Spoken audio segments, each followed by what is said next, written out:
What will you do if you're the king of an empire and you rely on the slavery of your people to keep you rich and powerful? But you see your people waking up and starting to show dissent. What would you do if you wanted to stay in power? You would sure hope that they forget about it. You would want to distract them, or even better, turn them against each other, so that they forget about their original cause. The mainstream media, which we all know is in the business of maintaining the status quo, is doing a great job at doing just that. They are reducing this global transformation that's going on, this beautiful shift in human consciousness, into a petty war between each other. They will continue to create sides for us to choose from. They will keep our minds focused on skin color and uniforms. They will tell us what opinion to have about events and other people. But what they will never do is bring focus back to the message of truth and change that is trying to be born and heard through this social upheaval. Are we listening to it? Are we paying attention? Or are we falling into the trap of being divided and conquered once again?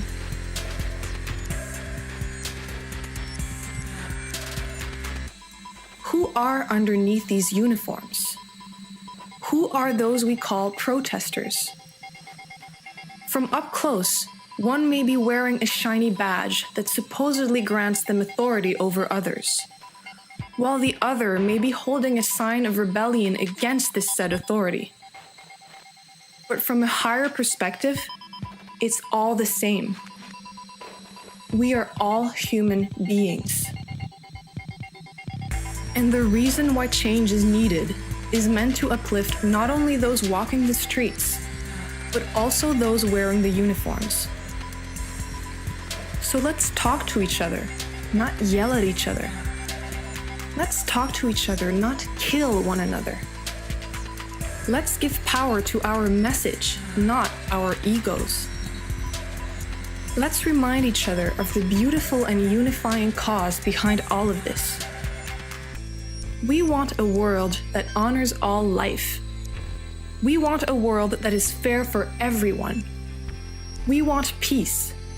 We all want to stop surviving and start living. We want to be free.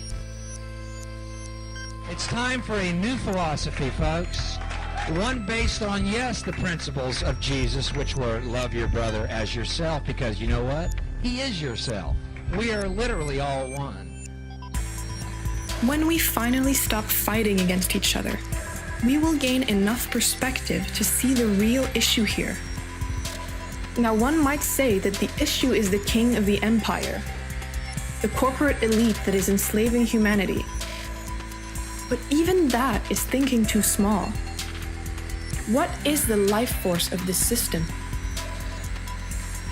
Is it the small group of people calling the shots at the top of the pyramid? Or is it the 7 billion strong army of people complying? That is us. That is humanity. We do it because we want to keep our jobs, because we want to survive. But we only have to struggle to survive if we comply with a system that keeps us in isolation and competition.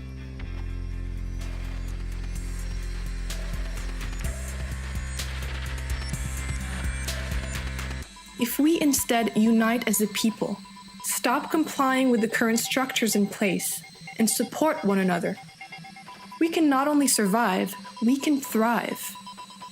If we focus on solutions and learn about ways to be self-sufficient, we will no longer need to depend on the so-called owners of this world. If we use our creativity to build a new model that can work for everyone, including the environment, the old system will no longer hold power over us, because we're the boss. We are the ones who either give it power or let it collapse. We blame society, but we are society.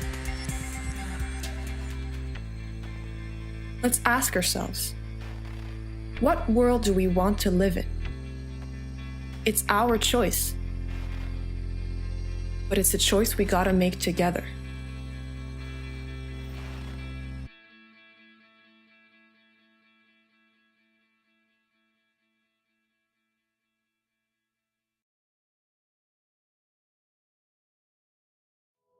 I don't know. I'm wondering how much bull can the world put up with before nature just breaks? How much illusion can the world suffer before nature just snaps in half? Well, I spent a lot of time with indigenous people in places